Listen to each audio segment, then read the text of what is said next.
Sesi Pergulungan Belanjawan Selangor 2012 pada 15 November 2011 menjadi gempar berikutan pendedahan Menteri Besar Tan Sri Abdul Khalid Ibrahim berhubung pelbagai salah guna kuasa Barisan Nasional Selangor membabitkan kehilangan jutaan ringgit yang turut melibatkan Ketua Pembangkang Datuk Satim Diman. Selain Satim, Abdul Khalid juga mendedahkan usaha pengambilan tanah oleh bekas Menteri Besar Selangor, isteri Menteri Pertanian dan Industri Asas Tani serta pemimpin politik setempat bagi mendapat beberapa lot tanah di kawasan elit. Dalam sesi pergulungan itu, Khalid mendedahkan Ketua Pembangkang Satim Diman telah membuat beberapa transaksi berhubung penjualan tanah di Science Park 2 semasa pentadbiran BN dulu. Tanah tersebut merupakan tanah milik kerajaan negeri yang telah diberikan kepada Perbadanan Kemajuan Pertanian Selangor atau PKPS untuk tujuan pembangunan pendidikan sains. Menurut Khalid, pemberian tanah tersebut bagaimanapun dijual oleh Satim dengan harga murah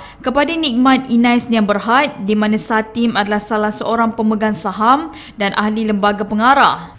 Nikmat Inai Sdn Bhd yang disebutkan oleh Esko Pertanian, ahli lembaga pengarah dan juga pemilik sahamnya ialah Datuk Muhammad Satim bin Diman.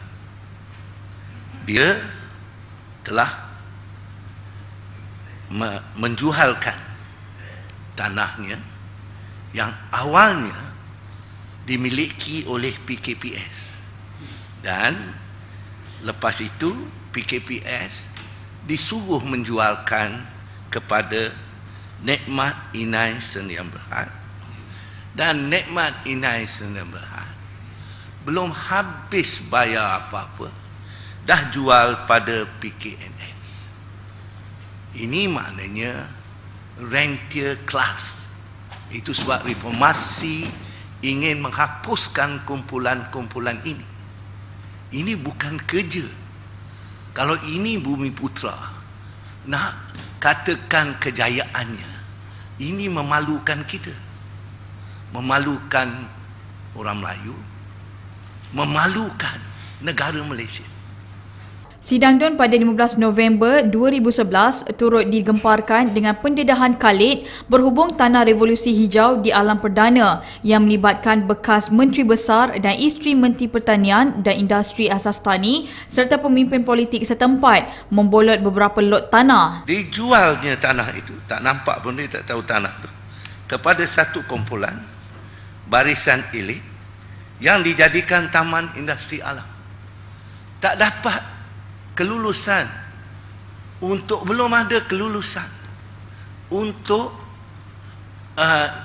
dijadikan industri, masih lagi dalam tanah pertanian, dah boleh buat industri dan dapat tak payah bayar tak sampai RM3,000, RM390,000.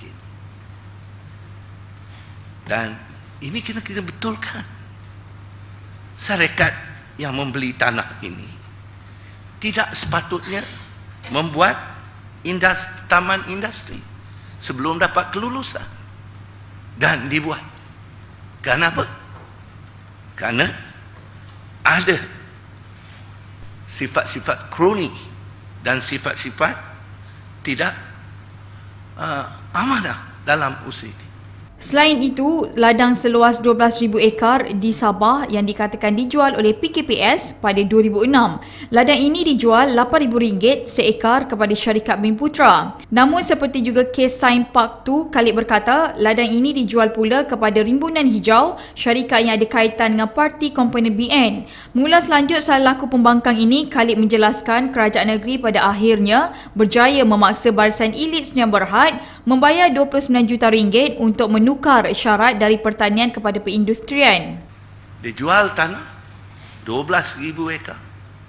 Belum habis dia jual pada Rimbunan Hijau. Ini Bumiputra. Kita suruh Bumiputra dan kata asas dasar ekonomi baru, kita bagi tanah ini kepada Bumiputra. Apa jadi? Tak sampai, tak tengok pun kebun, dah jual, dapat 12,000. Dan marilah kita memperjuangkan hak Melayu. Macam mana kita nak lakukan perkara ini? Yang ini jelas. Dan kita telah tunjukkan. Ini saya buktikan. Itu reformasi kita. Kerana saudara memberi kita peluang untuk menunjukkan apa perbezaan kita dengan Barisan Nasional.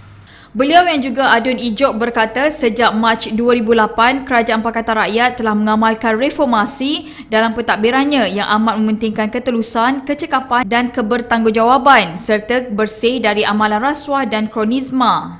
Kesan dari reformasi ini, kata Khalid, telah memberi keuntungan yang berlipat kali ganda berbanding pentadbiran terdahulu, malah mampu mengembalikan hasil negeri untuk rakyat Selangor.